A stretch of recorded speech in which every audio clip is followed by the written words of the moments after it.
You're going to die and no one will remember you. Not really. Not the way you think. Maybe your kids will tell a few stories.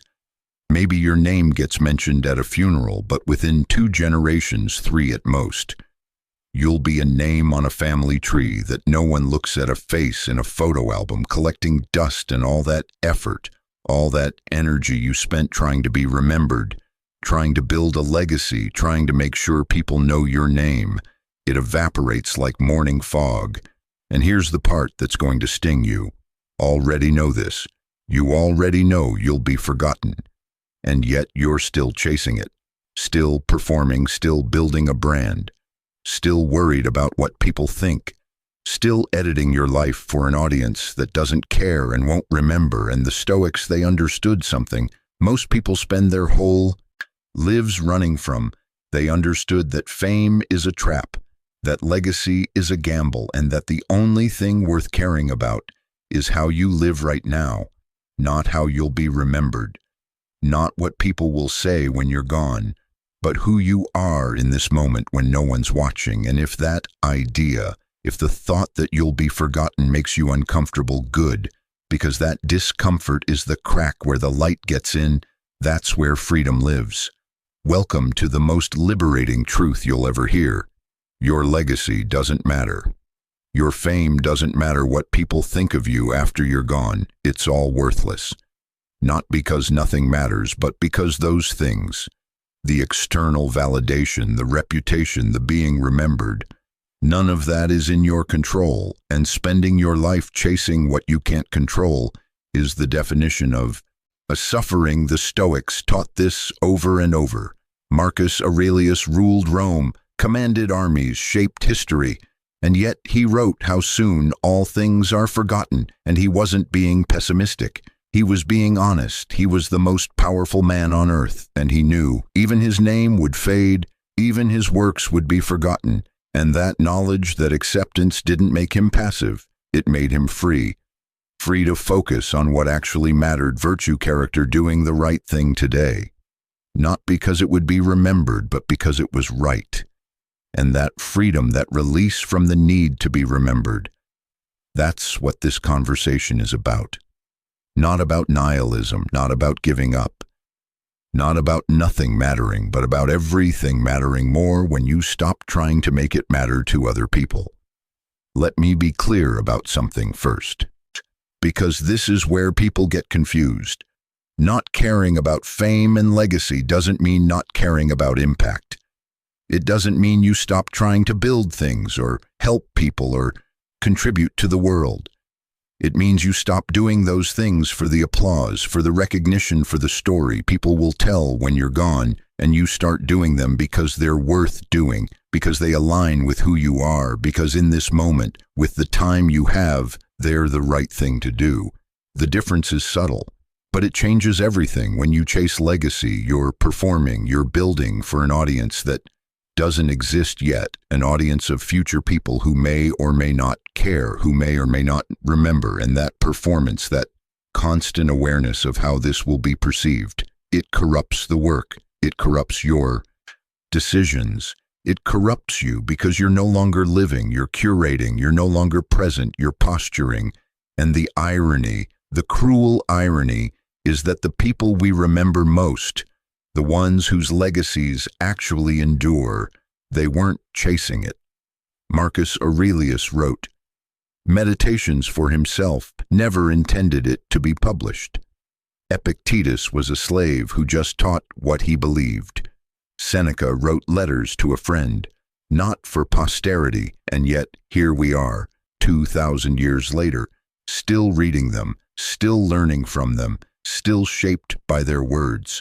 Not because they tried to be remembered, but because they focused on living well, on thinking clearly, on helping the people in front of them. And that focus, that presence, that authenticity, it's what creates real impact, not manufactured legacy. So when I say fame and legacy are worthless, I'm not saying don't do great work. I'm saying do great work for its own sake, not for the story, not for the statue, not for the biography, but because the work matters now, because the person in front of you needs help. Now because your character is built now, and now is the only time that's real. The only time you have power, the only time that's actually yours. Seneca wrote, "It is not that we have a short time to live, but that we waste a lot of it and chasing fame, chasing legacy, chasing the approval of people who won't remember you." That's the waste, that's the leak. That's where your one finite life drains away, while you're too busy performing to actually live. The first reason fame is worthless is simple. It's not yours to control. You can be talented, dedicated, the best at what you do, and still unknown. You can work hard, sacrifice everything, give your best, and the world might ignore you. Or worse, they might notice and tear you down, because fame isn't about merit. It's about timing, luck, algorithms, trends, things completely outside your power.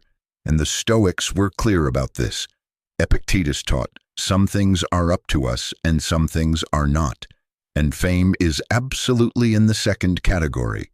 You can control your effort, your character, your work.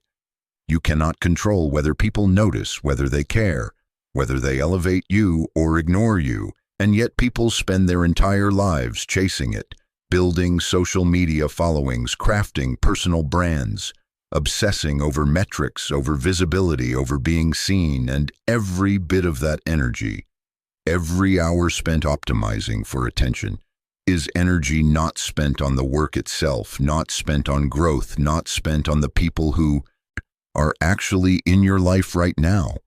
Think about what fame actually is. It's strangers having opinions about a version of you that doesn't exist. It's people who've never met you thinking they know you because they saw a curated slice of your life. It's projection, it's fantasy, it's a distorted mirror. And the more famous you become, the less you actually exist as yourself, and the more you exist as what other people imagine you to be. Marcus Aurelius dealt with this firsthand.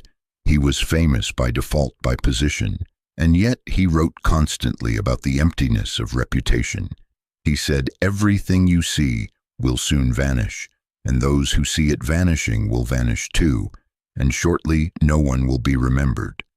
He wasn't depressed, he was liberated, because he understood that fame, the thing everyone wanted, the thing people killed for, it was a smoke, it had no substance, and chasing it was chasing an illusion. I know people who've achieved fame, not massive, but enough to be recognized, to have followers, to be known.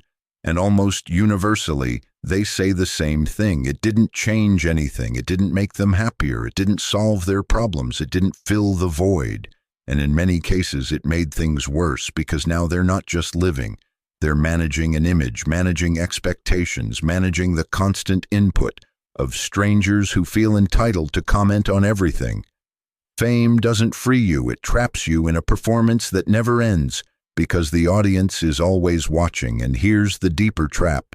When you chase fame, when you optimize your life for being seen, you stop making decisions based on what's right, and you start making decisions based on what's visible. You choose the project that looks impressive over the one that matters. You share the struggle that gets engagement over the one that's real. You perform vulnerability. You perform authenticity. You perform depth, and in performing it, you lose it. Because real growth, real character, real virtue, it happens in private. It happens in the moments no one sees. And if you're only doing things that can be seen, that can be posted, that can be celebrated, you're missing the entire point of the work. Epictetus said, if you want to improve, be content to be thought foolish and stupid. And that's the opposite of fame. That's the willingness to be misunderstood, to be underestimated, to do the right thing, even when it gets no recognition, even when it makes you look bad. And that willingness, that freedom from the need to be seen, is where real power lives, because you're no longer controlled by opinions, no longer shaped by what plays well, no longer performing for an audience that's too distracted to notice the truth anyway. So here's the question. If you knew you'd never be famous, if you knew no one would ever see your work, would you still do it? And if the answer is no, if the work only matters because it might be seen, then you're not doing the work. You're chasing validation, and validation from strangers is the most expensive drug you'll ever buy because it costs you your integrity, your presence, your life, and it gives you nothing in return.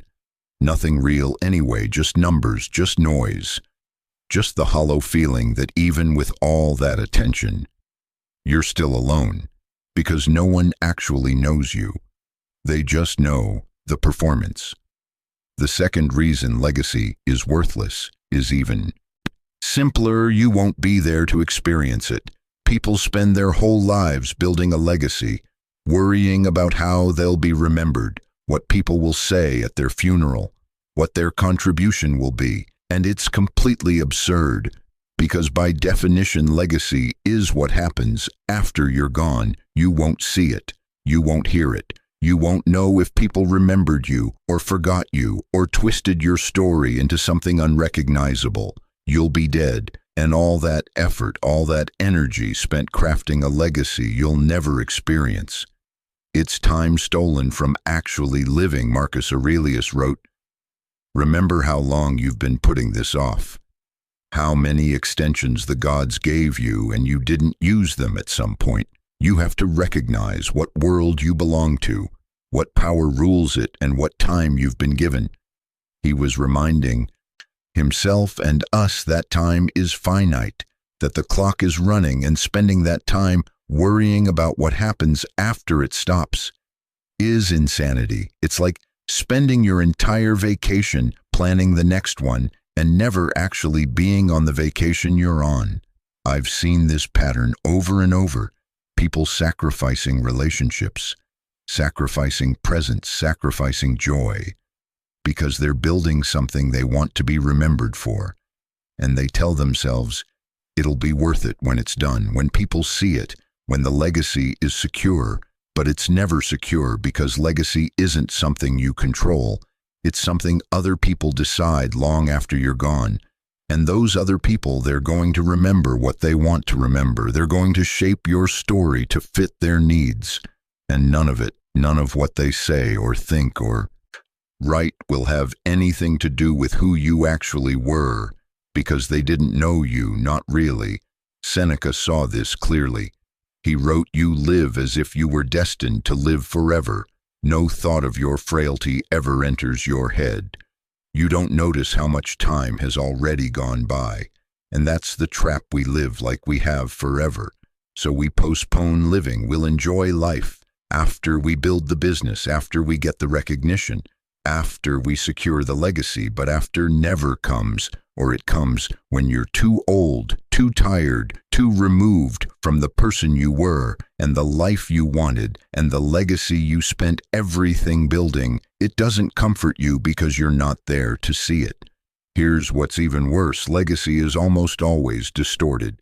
History doesn't preserve truth. It preserves stories, and stories are shaped by whoever's telling them. Think about the people we remember from history. How much of what we think we know about them is accurate, and how much is myth, narrative projection? We remember the version that serves a purpose, that teaches a lesson, that fits the narrative. But the actual person, the complexity, the contradictions, the private moments, the doubts, the humanity, all of that gets erased or simplified or ignored. So even if you're remembered, you won't be remembered accurately. You'll be remembered as a symbol, as a lesson, as a story. And that story might have your name, but it won't be you. Carl Jung said, the privilege of a lifetime is to become who you truly are.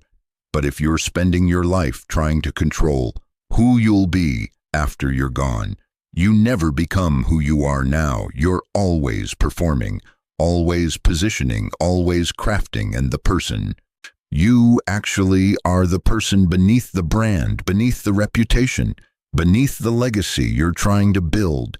That person gets buried, gets ignored, gets sacrificed for a future that you'll never experience.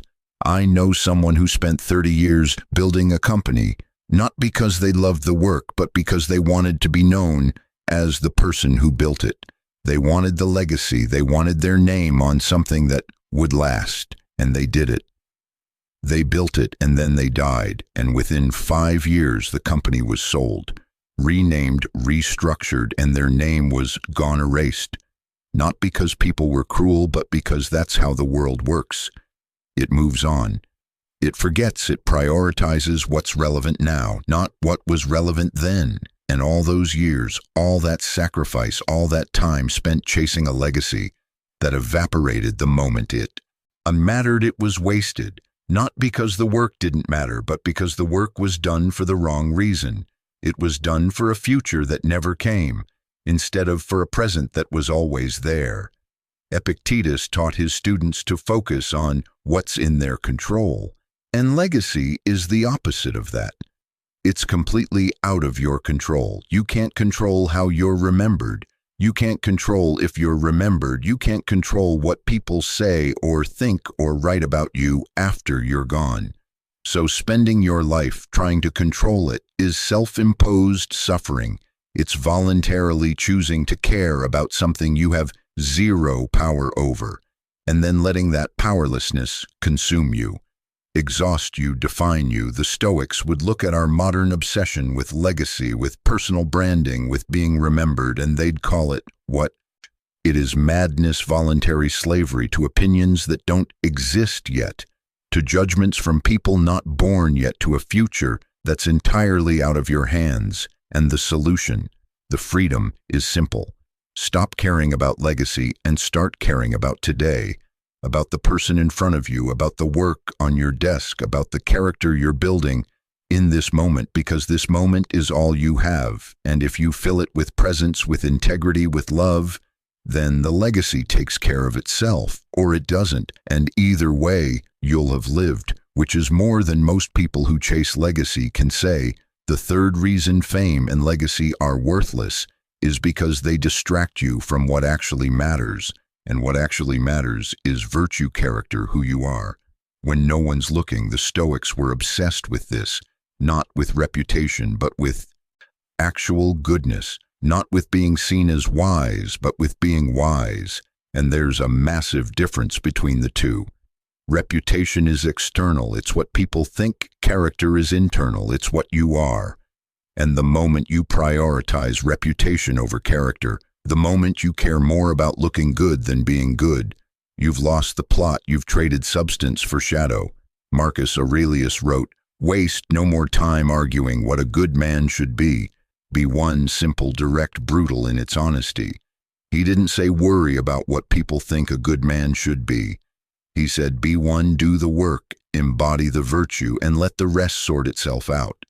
Because the rest, the recognition, the fame, the legacy, it's not the point. The point is the being, the doing, the living with integrity right now in this moment. And if that's not enough, if you need external validation to make it feel worthwhile, then you've misunderstood what virtue actually is. Virtue is its own reward. It doesn't need applause. It doesn't need recognition. It doesn't need to be remembered. It just is. And being virtuous in obscurity is more valuable than being celebrated for virtue. You don't have. Epictetus was a slave most of his life. No fame, no power, no legacy. At least not one he controlled, and yet he lived with more freedom than most people who chase fame ever will, because his freedom wasn't dependent on externals. It was internal. It came from knowing who he was, from acting in accordance with his principles, from being the same person in private as he claimed to be in public. And that consistency, that integrity, that's what we actually admire when we read about him now. Not his fame, because he didn't have any, but his character, and character doesn't need an audience. Think about the people in your life. You actually respect the ones who've shaped you, who've helped you, who've shown you what it means to live well. How many of them are famous? How many of them are chasing legacy? Probably none. They're just showing up, doing the work, being present, treating people with respect, living with integrity, and that impact, that real impact. It happens quietly in conversations, in small moments, in the decision to show up when it's hard to do the right thing, when it costs you something. Those are the moments that matter. Those are the moments that shape who you are, and none of them require fame. None of them require legacy. They just require you being present, being intentional, being good.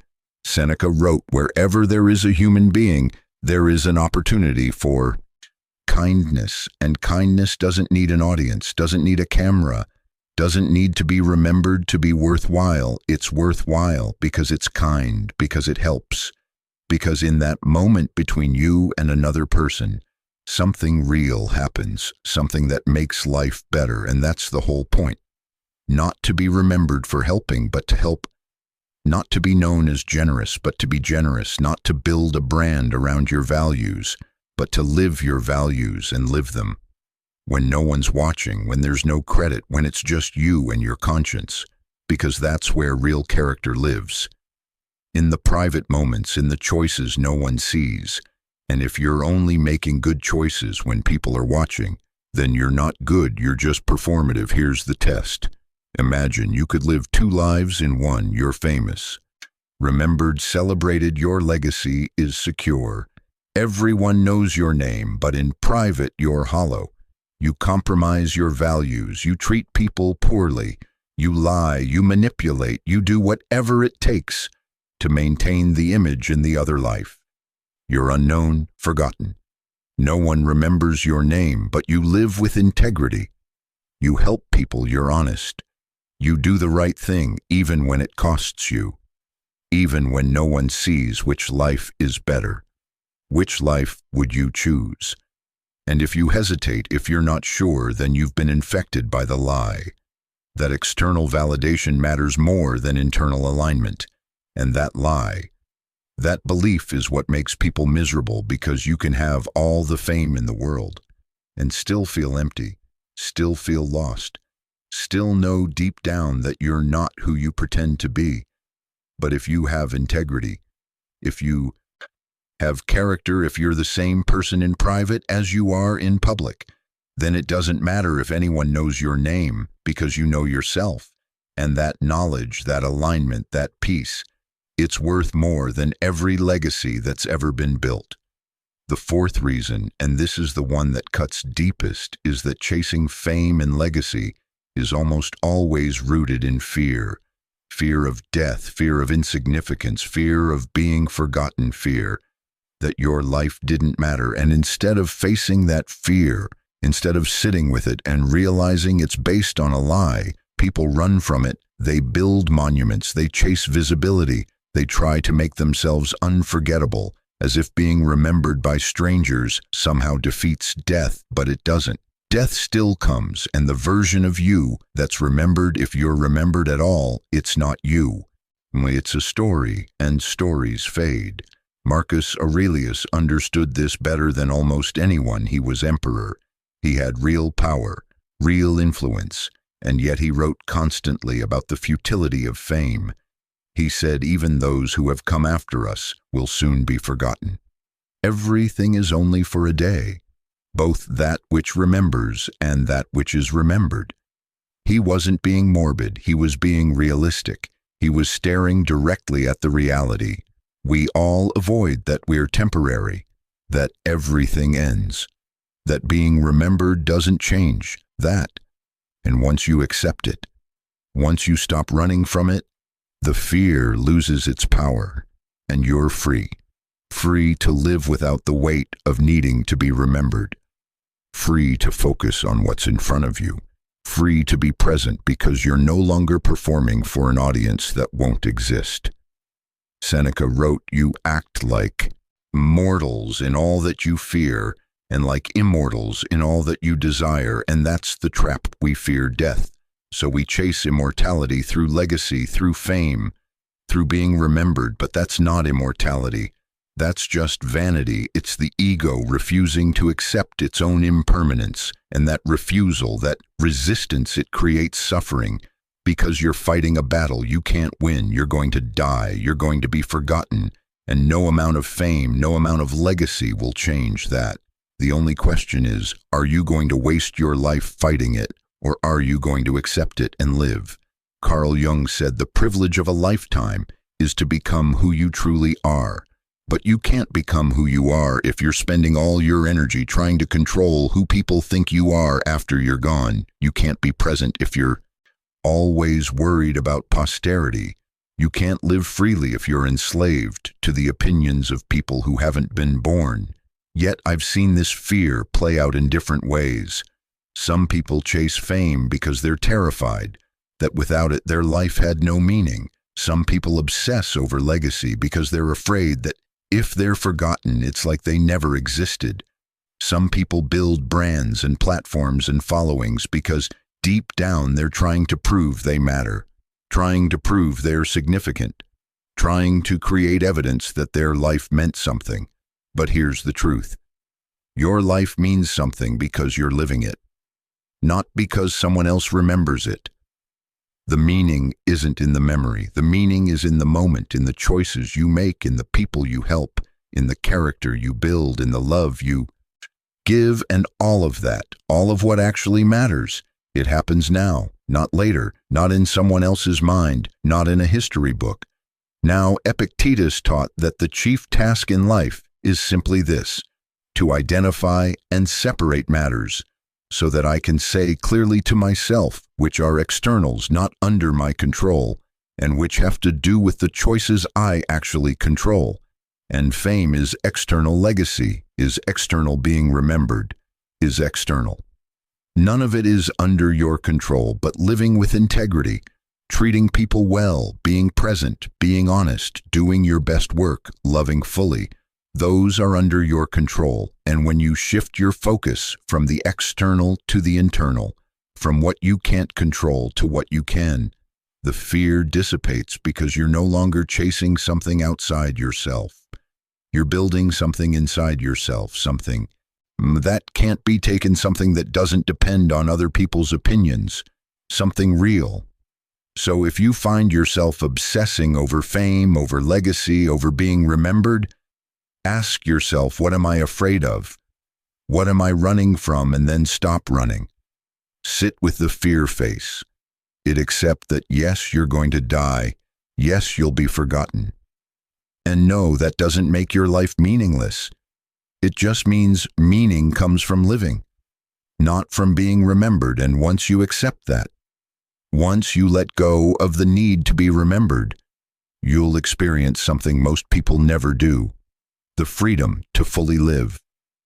The fifth reason fame and legacy are worthless is that they're ultimately selfish. They're about you, about your name, about your memory, about you being remembered. And when you're focused on that, when that's your primary motivation, you miss the entire point of a life well lived, which is service, contribution, helping others, not for credit, not for recognition, not so you're remembered, but because it's worth doing, because they need help, because you can. And that shift from me to we, from my legacy to their well-being, that's where real fulfillment lives.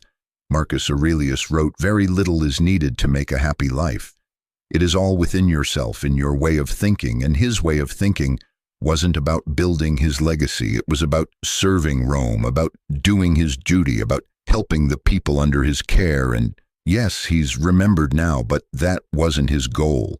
His goal was to rule well, to be virtuous, to serve, and the remembering, the legacy, that was a byproduct, not the purpose. And that distinction matters, because when service is the purpose, your actions are pure. When my legacy is the purpose, your actions are corrupted by the need to be seen, to be recognized, to get credit. Think about the people who've actually changed the world. Most of them weren't doing it for legacy. They were doing it because they saw a problem and wanted to fix it, because they saw suffering and wanted to ease it, because they had a vision and wanted to build it. The legacy came later, often after they were gone, and in many cases they'd be horrified by how they're remembered, because the memory never captures the full person, just the parts that serve the story. Seneca taught that the wise man will live as long as he ought, not as long as he can. And what he meant is, this life isn't about duration, it's about quality. It's not about how long you're remembered, it's about how well you live. And living well means contributing, means helping, means being useful to the people around you. right now, not the people who might remember you later. I know people who volunteer, who mentor, who show up in small ways for their community, and no one knows their name. No one's writing articles about them. No one's building statues, but the people they've helped. Those people's lives are different because of them. And that impact, that real, tangible, immediate impact, it's worth more than any legacy because it's not abstract, it's not theoretical, it's real. Someone's life is better because you were there, because you helped, because you cared, and that caring doesn't need to be remembered to be worthwhile. It's worthwhile in the moment. Epictetus said, "Don't explain your philosophy, embody it." And embodiment is about action, not image. It's about doing, not performing. And when you do, when you help, when you serve, when you contribute without needing credit, without needing recognition, without needing it to feed your legacy, you experience something profound. You experience fulfillment, not the hollow satisfaction of being seen, but the deep satisfaction of being useful, of knowing that you made something better, even if no one ever knows it was you. Here's the paradox. The people who chase fame and legacy, they rarely find fulfillment because they're chasing externals. They're chasing things outside their control, and external things can never fill an internal void. But the people who focus on service, on contribution, on helping the person in front of them, they find fulfillment. Because fulfillment comes from alignment, from living your values, from being useful, from giving, and none of that requires an audience. Think about the last time you helped someone, really helped them, not for credit, not for recognition, but just because they needed help. How did that feel? Probably better than any piece of external validation you've ever received, because it was real, because it mattered, because in that moment you were fully present, fully engaged, fully alive, and that's what service does. It pulls you out of yourself, out of your ego, out of your need to be seen, and it puts you in the moment, in the connection, in the work, and that presence, that engagement. That's where life happens. Not in the memory, not in the legacy, but in the moment when you're fully there, fully giving, fully alive.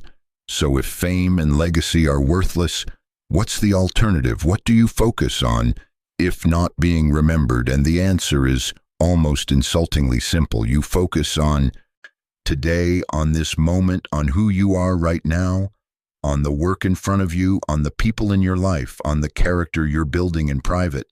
The Stoics called this living in accordance with nature, not nature as in trees and rivers, but your nature, your truest self, your values, your principles. And living in accordance with that means making decisions based on what's right, not what's visible, based on virtue, not reputation, based on impact, not image. Marcus Aurelius wrote, "When you wake up in the morning, tell yourself the people I deal with today will be meddling, ungrateful, arrogant, dishonest, jealous, and surly, but I have seen the beauty of good and the ugliness of evil, and have recognized that the wrongdoer has a nature related to my own, not of the same blood or birth, but the same mind, and possessing a share of the divine, and so none of them can hurt me." His focus wasn't on legacy, it was on showing up today, with virtue, with patience, with understanding, and doing it again tomorrow and the day after that.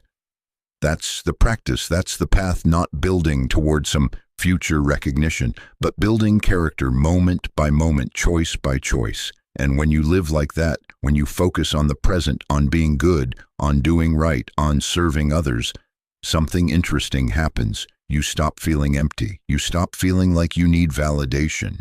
You stop feeling like your life only matters if someone remembers it, because you know it matters now, because you're living it, because you're making choices you're proud of. And that pride, that integrity, it's not dependent on what anyone else thinks.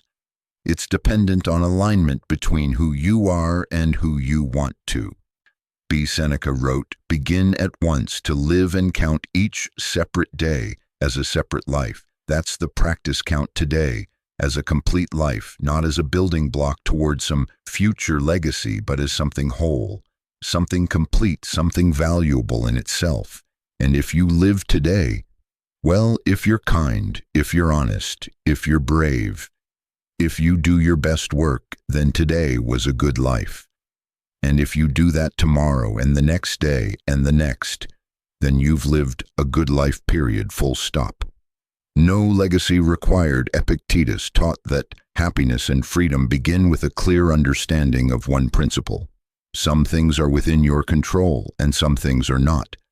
And if you spend your life focused on what you control, your character, your effort, your kindness, your integrity, you'll be content, you'll be free. But if you spend a life focused on what you can't control, fame, legacy, reputation, being remembered, you'll be miserable because you're chasing something that was never yours to hold. So here's what I'm asking you to do. Let it go. Let go of the need to be famous. Let go of the obsession with legacy. Let go of the fear of being forgotten. And focus on this, on today, on the person in front of you, on the work that matters, on the character you're building in private. And trust that if you do that, if you live well, if you help people, if you act with integrity, then your life mattered whether anyone remembers it or not.